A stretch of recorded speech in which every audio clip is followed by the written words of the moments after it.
Cette émission est une production de la télévision régionale des Moulins. Avec la collaboration de la Chambre de commerce et d'industrie Les Moulins, le CFP des Moulins, le CFP des Riverains et le SAE, fiers partenaires de Fibre E.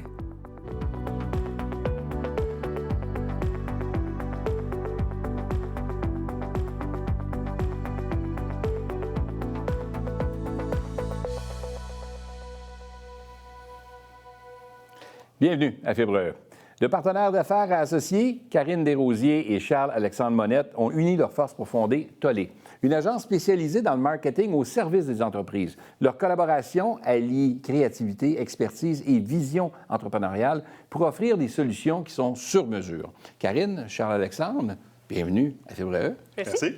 Content de vous recevoir. Ça fait longtemps que je voulais vous recevoir. On se connaît déjà. Oui. Donc, heureux de vous entendre, de pouvoir vous entendre puis nous parler un peu d'entrepreneuriat, nous raconter cette belle histoire qui a germé, je pense, à cause de la Chambre de commerce, non? Oui, monsieur. Effectivement. Non, mais je suis content de le dire. Étant PDG de la Chambre, je suis content de savoir que c'est là. Je vous le dis, quand vous êtes membre de la Chambre, c'est ça qui se passe. Donc, comment ça s'est passé, Karine? Oui, bien, pour ma part, je pense que ça vient de loin, l'entrepreneuriat, là. J'étais jeune, puis je partais déjà sur des idées avec mes cousins et cousines de partir un bed and breakfast ou de faire quelque chose de différent, puis d'avoir vraiment une expérience client remarquable. Fait que à partir de là, j'ai étudié après en design graphique. Puis ensuite de tout ça, j'ai travaillé dans le domaine.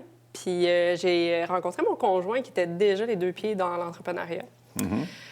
Puis il m'a vraiment, je pense, fait raviver la flamme de ça. Qui se cachait en toi, dans le fond, depuis longtemps. Oui. OK. Puis là, tu faisais partie de la Chambre de commerce de ton côté pour rencontrer des gens et tout ça. Tu étais dans quel domaine à ce moment-là? Bien, j'étais en design. OK. On a chacun parti dans nos forces respectives. OK. Puis on a fini par se rencontrer, en fait, par mon conjoint et la Chambre de commerce. Là, rappelons-le, c'est une association professionnelle. Vous avez chacun respectivement vos conjoints dans la vie. Donc, s'ils ne savent pas, c'est correct. Non. C'est son conjoint qui nous a présenté. C'est vrai? En fait. Et toi, Oui. de ton côté? Moi, je suis parti en web. On est partis presque en même temps, fin 2012, les deux. Moi, je faisais dans le fond, du web. J'ai quitté un emploi en grande entreprise. Puis j'allais un petit peu gêné à la base. Je suis un extraverti gêné, mais j'avais besoin d'être dans un cercle là, pour me sentir à l'aise. Fait que je suis entré dans la Chambre de commerce et industrie des Moulins, là, à Terrebonne-Mascouche. Je faisais partie de la jeunesse de la Chambre, puis ça m'aidait à avoir un petit cocon de gens qui m'aide à me sentir à l'aise dans les événements. Puis c'est ça qui m'a lancé. Puis Martin, son conjoint, était aussi dans ce comité-là. Puis à un moment donné, je parlais avec lui de design, de web. Moi, j'avais besoin de sous-traiter des services en design. Puis il dit, bien, tu devrais rencontrer ma conjointe. Fait que c'est comme ça que ça a commencé. Puis de là, vous avez fondé cette agence-là, une agence web.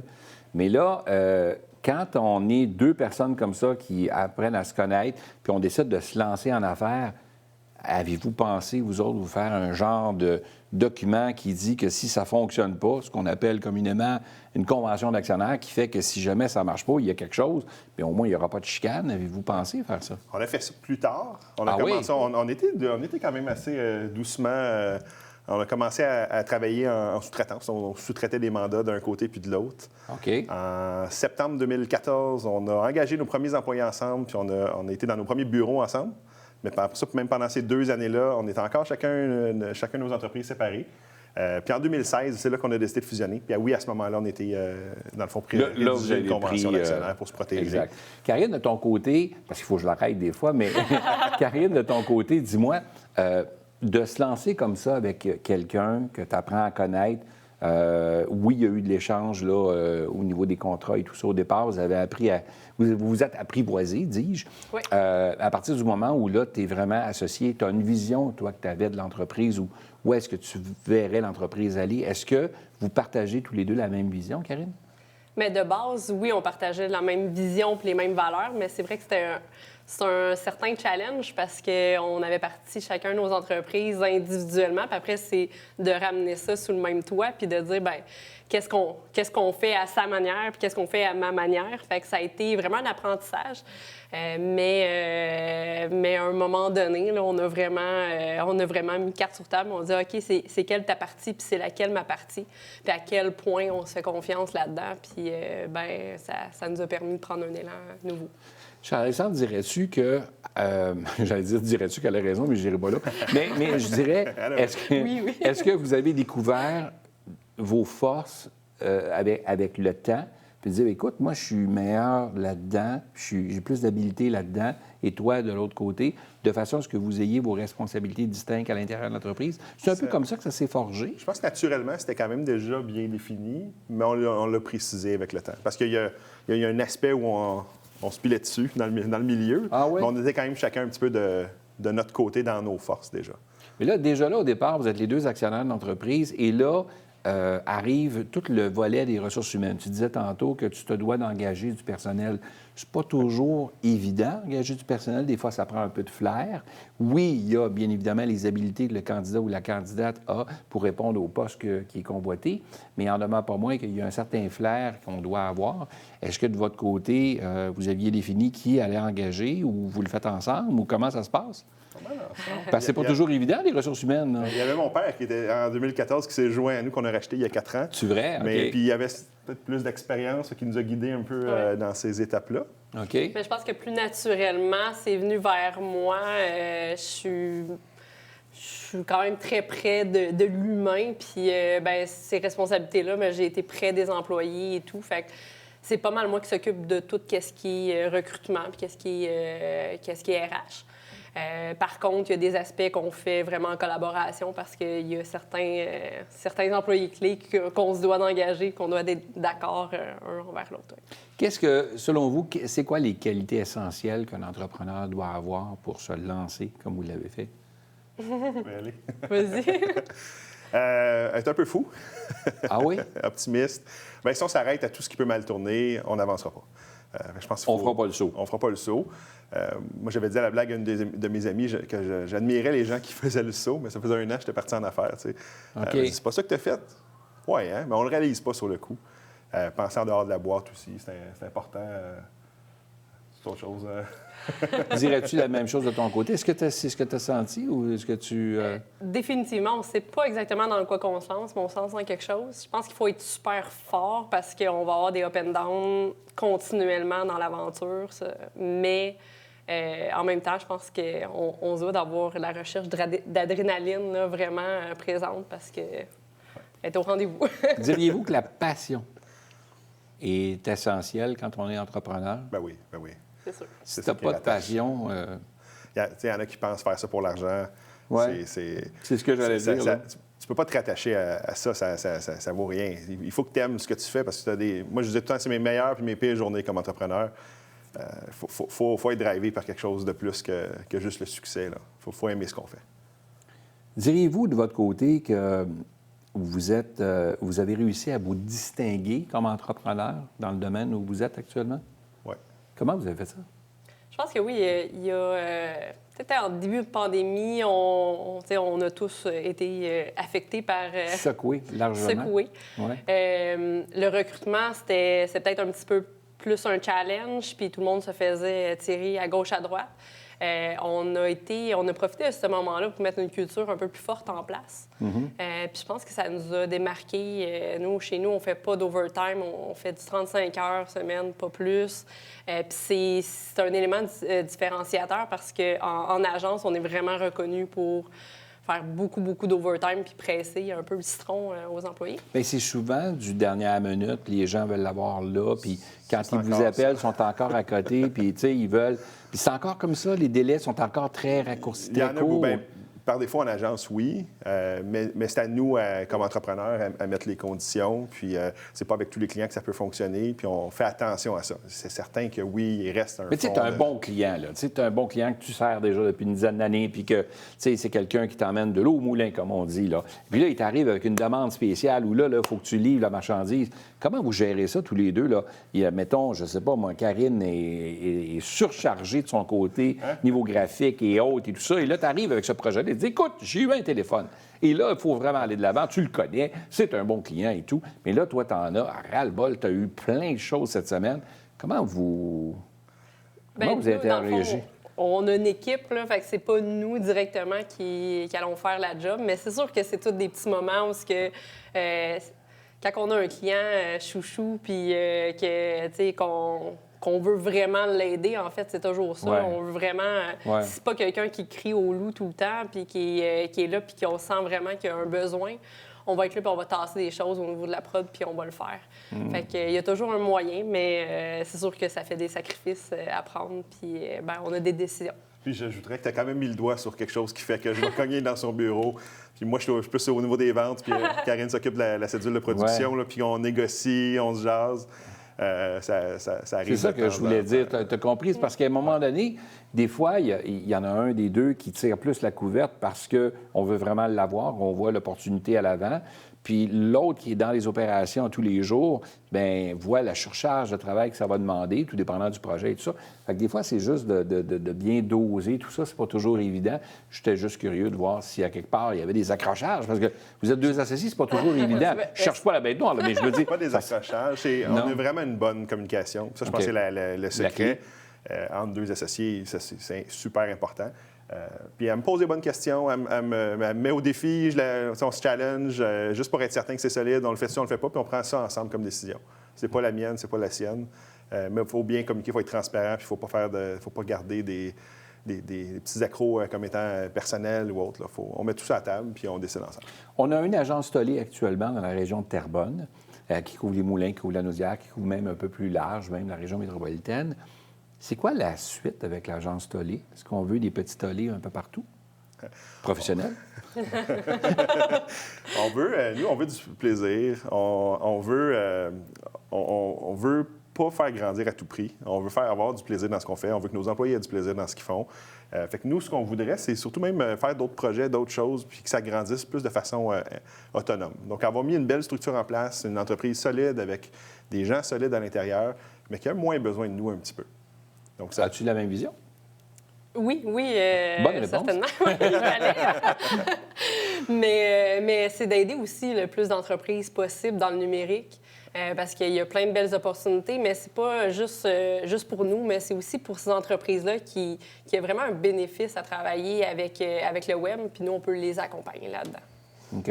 C'est ce qui vous fait carburer, dans le fond, là. C'est pour ça, d'ailleurs, que vous êtes allé là-dedans, là. Ah, absolument, absolument. Il y a tellement d'entreprises qui ont besoin d'aide, un peu d'un phare de qu'est-ce qu'on peut faire avec le web. Moi, c'est ma paye, là, quand je peux aider un entrepreneur, une entreprise à progresser, à avoir un chemin un peu en haut de la mêlée. Ça, j'adore ça. Puis je veux faire plus de ça. Mais avec moins de temps dans l'entreprise. Je veux avoir une entreprise solide qui peut justement mieux faire... Qui te permet d'avoir un bon équilibre aussi, conciliation, travail-famille aussi, des deux côtés. Super important chez nous.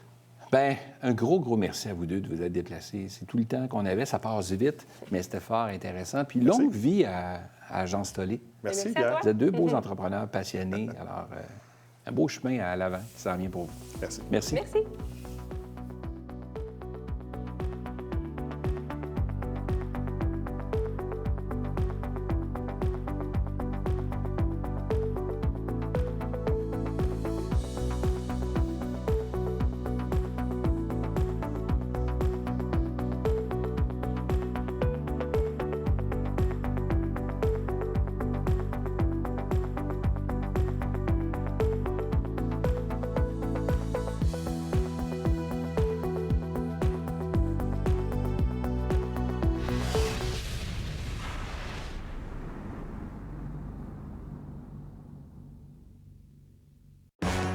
Tu as une idée d'entreprise, mais tu sais pas par où commencer. Et si je te disais que tu pouvais apprendre gratuitement comment te lancer en affaires en 14 semaines? Oh! Tu t'attendais pas à ça? le programme Lancement d'une entreprise. Puis ça se passe en ligne. Tu as juste à te connecter au bon moment et porter des vêtements. Arrête de rêver. Let's go!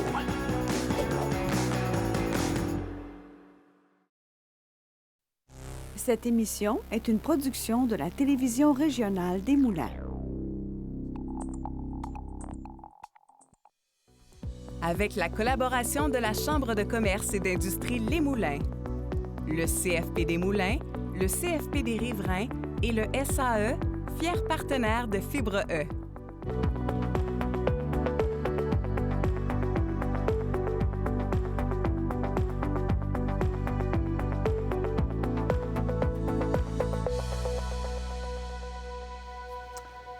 Bienvenue à Fibre E Extra. La convention d'actionnaire est un document essentiel pour définir les relations et les obligations entre les actionnaires d'une entreprise. Elle permet d'anticiper les imprévus et d'établir des mécanismes clairs pour la gestion des actions et des conflits. Pour discuter de ce document, Jonathan Hudon, notaire à Études notariales des Moulins, se joint à nous. Jonathan, bienvenue à Fibre E Extra. Bonjour. Content de te recevoir chez nous, un notaire d'expertise, d'expérience, qui peut nous parler justement de ce fameux document, convention d'actionnaire, qu'on entend parler souvent. Premièrement, je te dirais, qu'est-ce qu'une convention d'actionnaire en soi? En fait, une convention d'actionnaire, c'est, on va utiliser le jargon légal, c'est un document légal qui permet, dans le fond, de mettre les règles du jeu dans le démarrage d'entreprise, essentiellement. Donc, on est plusieurs associés actionnaires, en fait, et dans le fond, c'est dans ce document-là qu'on va établir les règles de fonctionnement de la société. Dans le fond, c'est quoi les orientations, les buts de la société, c'est quoi qu'on veut créer comme entreprise, dans le fond, et aussi mettre les limites, des fois. Également, ça va être de définir les rôles particuliers des actionnaires. Il y en a qui vont avoir des implications différentes, d'autres qui vont avoir des proportions différentes. Donc, ça peut avoir un certain intérêt de mettre les règles du jeu par rapport à ça. Et aussi, des fois, comme toute bonne chose a une fin, de mettre les règles relatives soit à la fin de la société ou quand on a des imprévus, par exemple, le décès d'un actionnaire, d'un de ses administrateurs ou quoi que ce soit. Donc, dans le fond, prévoir certains mécanismes pour ne pas mettre en péril la survie de l'entreprise. Les gens qui nous écoutent à la maison, évidemment, une convention d'actionnaire, ça prend des actionnaire. Donc, si on est seul à partir de l'entreprise, on n'a pas besoin d'avoir une convention. On s'entend, on ne s'assinera pas avec nous-mêmes. Sinon, on devrait être capable de gérer soi-même. On ne consulte pas un notaire, on consulte un psychologue à ce moment-là pour vraiment régler le problème. Vu comme ça, oui. Oui, c'est ça. Donc, convention d'actionnaire, est-ce qu'on peut dire que ça se compare, si tu veux, à... tu as un conjoint de fait, tu décides d'aller en maison avec la personne, tu achètes une résidence et tout ça. Donc, on est deux conjoints qui vivent ensemble. Donc, on a besoin d'avoir un document, donc testament ou une convention peut-être de conjoint de fait. Dans le fond, une convention de vie commune.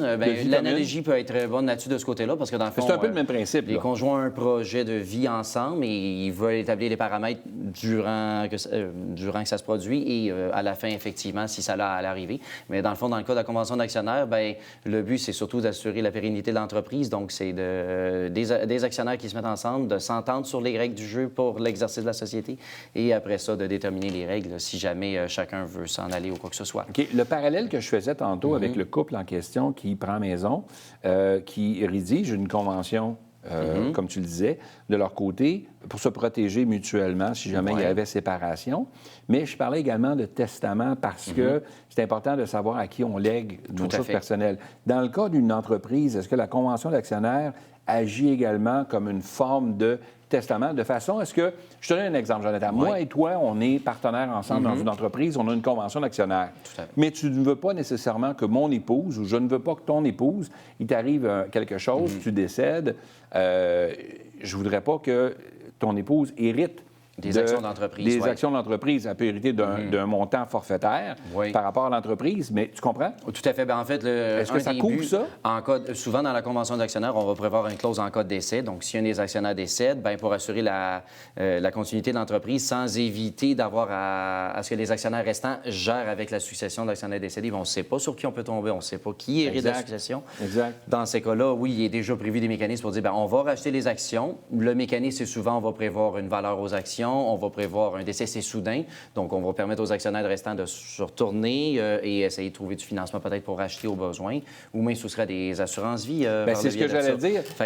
Mais le but, c'est de protéger l'entreprise. L'entreprise a pris une certaine valeur au fil des années. Et là, la personne ou son conjoint ou sa conjointe est décédée, avec qui on était associés, là, la personne qui hérite, elle, veut un montant d'argent ou lui veut un montant d'argent. C'est tout à fait légitime. Mais... C'est correct, mais donc on pourrait, pour se protéger, chacun respectivement, prendre une assurance vie. Tout à fait. Pour protéger ce montant-là, advenant le cas où un des deux... Il ne faut pas que l'entreprise soit obligée de trouver du financement, là, qui viendrait alourdir les fardeaux de l'entreprise à quelque part, non? Tout à fait. Bien, des fois, quand il y a des entreprises en démarrage, il y en a qui ne sont pas en mesure de prendre une assurance. Fait que la Convention nationale vient dire, bien, on va prévoir un mécanisme, tu ne rachèteras pas tout de suite le montant suivant le décès, mais on va établir des modalités de paiement durant le temps. Mais c'est sûr que de souscrire à une assurance vie, dès qu'on a la capacité financière de le faire, bien, la Convention va établir que, regarde, tu vas prendre une assurance sur ma tête, donc si jamais je décède, tu peux racheter mes actions avec la prime d'assurance sans problème. Ça, c'est un mécanisme fantastique. Okay. Et ça évite de maintenir la succession parce que, oui, on va éviter, en forçant le rachat des actions, à ce que la succession ne s'implique pas trop dans la gestion d'entreprise, mais c'est sûr qu'ils ont un droit de regard à savoir, OK, pendant le rachat, pendant le mécanisme, comment ça se passe l'entreprise. Mais là, si on peut les racheter tout de suite, les écarter rapidement, l'assurance vie est un excellent outil pour faire ça. Là. OK. On a un 500, 600 000 de revenus dans l'entreprise la première année. On est content, on vient de partir, on est deux, on commence à engager du personnel. Les années passent, on est rendu à 10 millions de revenus. L'entreprise va super bien, on a bien progressé, on a une centaine d'employés, les choses roulent bien, mais on n'a jamais vraiment revu cette convention d'actionnaires-là. Est-ce qu'on doit revoir cette convention-là de façon annuelle ou aux 5 ans, ou comment ça marche? Parce que, à quoi je veux en venir, c'est que l'entreprise à 10 millions de revenus vaut plus la même qu'au début. Bien, elle vaut beaucoup plus que le 500 000 initialement la première année. Et là, la personne, quand notre associé décède, bien là, évidemment, la personne hérite non pas d'une entreprise de 500 000 de revenus par année, mais de 10 millions. Donc, il faut le considérer, là. Tout à fait. Puis des fois, au début, quand on s'associe, on peut arriver que, OK, bien, pour l'instant, si jamais il arrive de quoi, chacun part avec nos affaires, c'est beau. Des fois, la Convention prévoit ça, mais c'est peut-être pas ça qui va arriver. Justement, si l'entreprise vaut 10 millions, tout est intégré. Donc, ça ne peut pas se faire aussi facilement. Donc, idéalement, au moins de réviser aux 5 ans chacun des documents. Ça inclut la Convention d'actionnaire, les testaments, tout ça. Mais c'est toujours bon de réviser nos documents légaux de protection, notamment la Convention d'actionnaire, à chaque 5 ans. Et si jamais vous avez une poussée de croissance fulgurante, bien, c'est sûr que la Convention qui a peut-être été établie au début, si, mettons, vous passez de 500 000 à 10 millions en 2 ans, bien, c'est nécessaire de la réviser. On n'attend pas les 5 ans. Non, c'est ça. Si vous voyez que c'est fulgurant, c'est préférable de carrément réviser point par point puis voir qu'est-ce qu'il en est. Là. Vous n'avez peut-être pas décidé au début de prendre des assurances. Au début, j'aurais les moyens de racheter. La compagnie vaut 80 000. Là, quand on a 10 millions de chiffre d'affaires, c'est une autre game, là. Oui, bien, c'est ça. Puis on ne trouve pas nécessairement les liquidités facilement. Puis d'être obligé de financer peut mettre en péril aussi l'entreprise, à quelque part. Tout à fait. Parce que oui, on peut prévoir des mécanismes en convention. OK, tu vas racheter dans les 3 ans qui suivent. Mais des fois, il peut arriver n'importe quoi. Là. Il y a une crise économique, une pandémie. Une pandémie, exactement. Importe, ça peut être plus dur de trouver du financement que ça l'a déjà été. Ou il y a des industries, des entreprises qui suivent les flots économiques. Donc, si les marchés sont bas ou quoi que ce soit, bien, c'est sûr que ça peut affecter justement l'obtention de financement. Tout le monde de l'alimentation, les restaurateurs et tout ça, c'est des entreprises qui sont un peu plus difficiles, dirais-je, à financer ces temps-ci à cause de l'économie et tout ça, qui est fragile. Donc, les banques ou les institutions financières sont plus fragiles, sont plus nerveuses. Donc là, la liquidité ne vient pas aussi facilement. Là. Oui, tout à fait. Puis ça, c'est un bel exemple, notamment par rapport à ça. C'est des entreprises qui sont... Pourquoi une entreprise se priverait de ce type de document-là?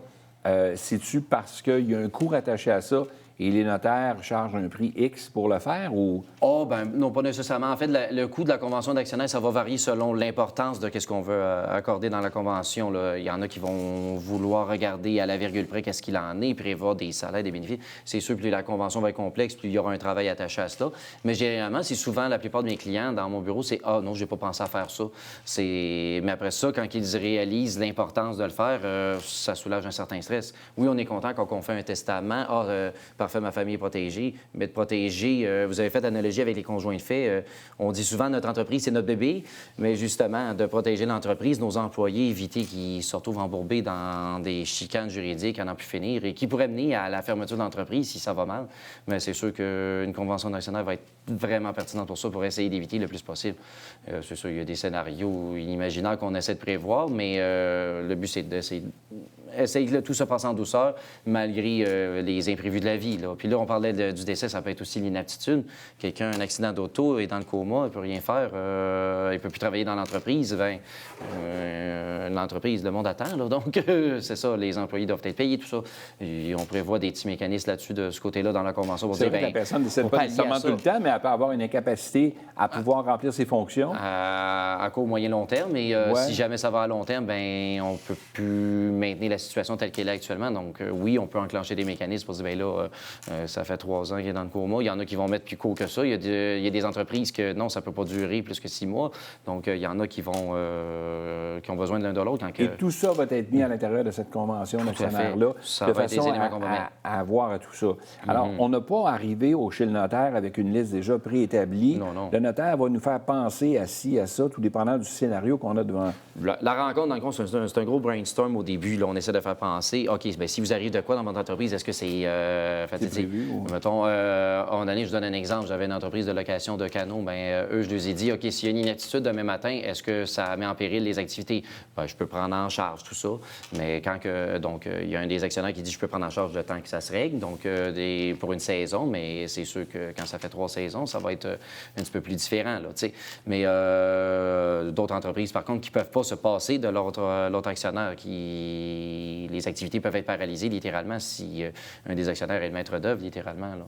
Donc, un chef d'une entreprise de restauration est un exemple, là, parmi tant d'autres comme ça. On est en affaires tous les deux. Ça va bien, on a la même vision, on lance l'entreprise, toujours dans le 500 000 de revenus première année, 10 millions après 10 ans. Ça va vraiment bien, belle croissance, on a les conventions d'actionnaires, tout est prévu, on a les assurances-vie, tout ça. Ouais. On a pensé au décès, on a pensé à l'invalidité long terme qui fait qu'un des deux ne peut pas remplir ses fonctions et tout ça. Tout à fait. Mais en fait, en cours de route, on découvre tous les deux qu'on n'a plus la même vision, qu'on ne s'en va pas à la même place. Un veut tourner à gauche, l'autre veut tourner à droite. On n'a pas la même progression.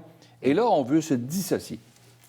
Mais on a une convention d'actionnaire, on avait tous les bons documents, mais peut-être qu'on n'avait pas pensé au fait que lors d'une dissolution d'actionnariat, où là, il y en a un des deux qui part, puis là, il dit non, moi, je ne pars pas, c'est toi qui pars. Non, c'est toi qui pars. Et que là, on fait quoi dans cette situation-là? Est-ce qu'on peut avoir un document qui stipule bien qui part ou pas, ou comment ça marche? Bien, dans la convention d'actionnaire, on peut le prévoir d'emblée. Bien, il y a le mécanisme à l'amiable, on va dire le retrait volontaire. Il y en a un qui... Ça peut arriver, il y en a un que, OK, bien là, je suis tanné, je m'en vais, ma retraite, n'importe quoi. Ou il y a un événement dans sa vie qui fait en sorte, bien, je vais m'en aller. On peut prévoir un mécanisme. Bon, bien, parfait. On va commencer à regarder la situation, négocier s'il y en a. On peut des fois fixer d'avance le prix. Bien, ça va être une évaluation par un expert, évaluateur agréé, qui va regarder la valeur des actions, puis ça va être tel prix. On peut s'entendre d'avance, ça va éviter que ça négocie trop longtemps. Il y a aussi, des fois, quand que les deux ne s'entendent pas sur qui part ou quoi que ce soit, bien, il y a la fameuse clause qu'on appelle shotgun, des fois, qui peut être intéressant. C'est pas toutes les conventions qui l'ont, ça dépend. Il y en a qui sont frileux de le mettre, mais la clause shotgun, mais ça évite, des fois, comme on dit, le niaisage ou des offres bidons. Donc, je donne un exemple. Bon, bien, parfait, on parle d'un chiffre d'affaires de 10 millions. Bon, l'entreprise vaut tant. Je te fais une offre en bas de 500 000, la valeur de l'entreprise. Bien là, tu vas rire de moi. Tu vas dire, bien, c'est ça. Bien, résultat, tu vas dire, ouais, tu me fais une offre, mais parfait, je vais te racheter à ce prix-là. Donc, ça évite... ça évite un paquet de conflits, la convention d'actionnaire. Fait que c'est important de bien consulter. Tous les aspects, en fait. Consulter un notaire, un notaire, pour être sûr d'être super bien protégé. Tout à fait. Puis ça couvre tous les aspects qui peuvent arriver dans notre vie. Autant qu'on cherche pas nécessairement à ce que ça arrive, mais on essaie de couvrir tous les imprévus possibles qui sont hors de notre contrôle de notre entreprise. Jonathan, merci d'avoir été ça a été là. un plaisir. Tout le temps qu'on avait, mais on va te réinviter, c'était fort intéressant. Super. Merci à toi.